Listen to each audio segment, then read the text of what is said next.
कॅबिनेटला नाही झाला तर शिक्षकांनी मतदानावर आणि निवडणुकीवर बहिष्कार टाकण्याशिवाय दुसरा पर्याय नाही।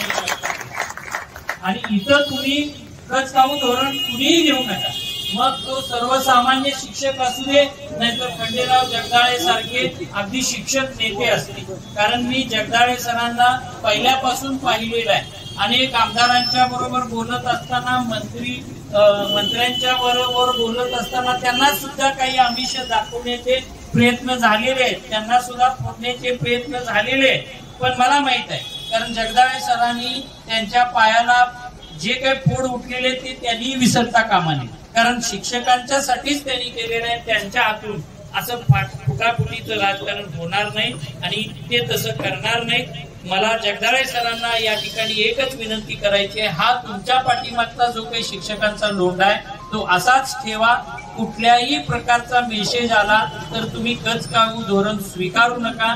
तुम्ही उद्यापर्यंत वाट बघा आणि उद्या माझ्या सहित सगळ्या तुमच्या शिक्षक संस्था चालक पहिली सही करतो की कुठल्याही कार्यक्रमावर आपण सहकार्य करायचं नाही, असहकार्य आंदोलन करायला सुरू करायचं हीच मी भावना व्यक्त करतो। आपल्या सगळ्यांचे प्रयत्न वाया जाणार नाहीत। या महिला मंडळी अगदी नवरात्रांचा सण सोडून, कारण मी आता आल्यानंतर सगळ्यांची स्थिती पाहिली की कोण पेरू खात होतो, कोण काय खात होतं। खंडेराव जगदाळे सरांना सांगत होते पेरू घ्या, पण जगदाळे सरांनी सांगितलं की खावा तुम्हीच, कारण तुमचा उपवास आहे। हा महिलांचा जो काही 9 दिवसांचा उपवास आहे तो उपवास वाया जाऊ देऊ नका। या महिलांच्यासाठी एक वेळ टाळ्या वाजवा, कारण ही लहान लहान मुलं सोडून गेले 69 दिवस, आज कोण असेल उद्या कोण असेल येतंय।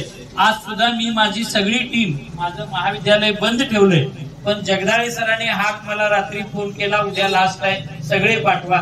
सगळी टीम आलेली आहे आणि काय लागलं तर मी पाठवतो लोक, पण तुम्ही कुठेही कचकाऊ धोरण स्वीकारू नका असं मला वाटतं।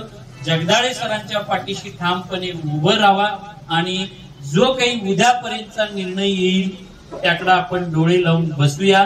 99% खात्री आहे की हा निर्णय आपला होणार।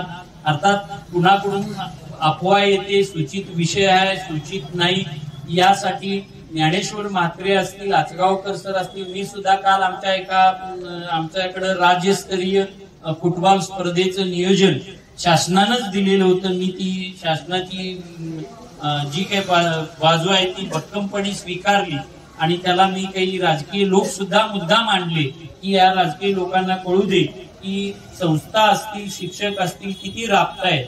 मी आचगावकर सरांनाही बोलवलेलं होतं, त्यांनाही सांगितलं, ते मला म्हणले की आजच तर मी मंगळवारी सकाळी मुंबईला जातोय। आता मी त्यांना फोन केला, जगदाळे सर सकाळपासून फोनवरच आहेत। अर्थात कॅबिनेट कॅन्सल जरी झाली असली तरी आशा सोडू नका।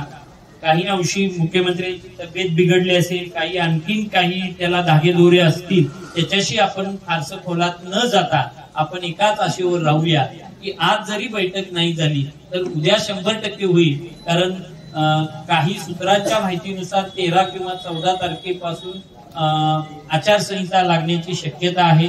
आचारसंहितेपूर्वी मात्र कॅबिनेट होणार आणि त्या कॅबिनेटमध्ये आपला प्रश्न सुटेल।